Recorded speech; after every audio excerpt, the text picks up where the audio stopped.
আজি প্ৰচাৰৰ শেষ দিন মাজবাট সমষ্টিত আমি আজি প্ৰচাৰ সভাত অংশগ্ৰহণ কৰিলোঁ। বিটিআৰ প্ৰধান প্ৰমোদ বড়ো ডাঙৰীয়া, গোবিন্দ বসুমতাৰী ডাঙৰীয়া আৰু আমাৰ প্ৰাৰ্থী দিলীপ শইকীয়া ডাঙৰীয়া আমি সকলোৱে অংশগ্ৰহণ কৰিলোঁ। মই নিশ্চিত যে দিলীপ শইকীয়া প্ৰায় 4 লাখ ভোটৰ ব্যৱধানত এইবাৰ বিজয়ী হ'ব। এই 5খন সিটতে আমি খুব ভাল ফলাফল এটা দেখুৱাম, মানুহে ভাবিব নোৱাৰা ফলাফল এটা দেখুৱাম। আজিৰ দিনটোত মই ক'ব পাৰোঁ যে 5খনৰ 5খনেই পাম। সন্মুখত আৰু 2টা দিন আছে, কি হয় চাই লম।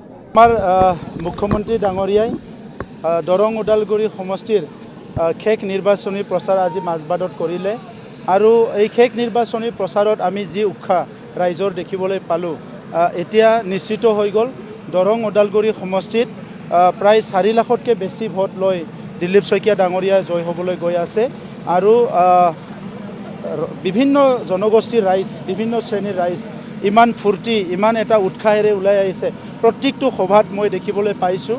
আৰু মুখ্যমন্ত্ৰী ডাঙৰীয়াৰ যোৱা 3টা বছৰত যি নেতৃত্ব দিলে, অসমৰ বিভিন্ন জাতি জনগোষ্ঠী ধৰ্মৰ ৰাইজক সাঙুৰি পেলাই যিবিলাক আঁচনিবিলাক বনাইছে, ইয়াত চবে আপ্লুত হৈছে।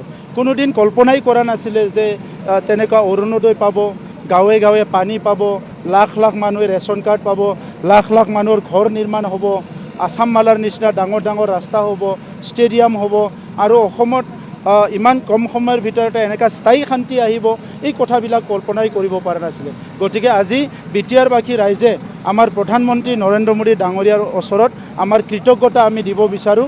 মুখ্যমন্ত্ৰী ডক্টৰ হিমন্ত বিশ্ব শৰ্মা ডাঙৰীয়াৰ ওচৰত আমাৰ কৃতজ্ঞতা দিব বিচাৰোঁ। আৰু এতিয়া আমাৰ সকলোৰে এটাই দায়িত্ব যে দিলীপ শইকীয়া ডাঙৰীয়াক বিপুল ভোটত বিজয় কৰি প্ৰধানমন্ত্ৰী ডাঙৰীয়াক আমি দি পঠাম, যাতে এই অঞ্চলৰ উন্নয়নটো ক্ষিপ্ৰতাৰে লৈ যায়। প্ৰধানমন্ত্ৰী ডাঙৰীয়াই যোৱা 2টা বছৰত আমাৰ অঞ্চলৰ ৰাইজক যেনেকৈ মৰম দিছে, অনাগত দিনত ইয়াতকৈ বেছি মৰম দিব। ইয়াৰ কাৰণে আমি দিলীপ শইকীয়া ডাঙৰীয়াক সকলো আজি বিজয় কৰাৰ কাৰণে উৎসাহ উল্লাহেৰে ওলাই আহিছে। চাওক, মই আগতে কৈছোঁ, আজিও ক'ম, BPFৰ নাঙলৰ ছবিত ইলেকশ্যন খেলিবলৈ এই নিৰ্বাচনৰ পিছত আৰু মানুহ বিচাৰি নাপাব।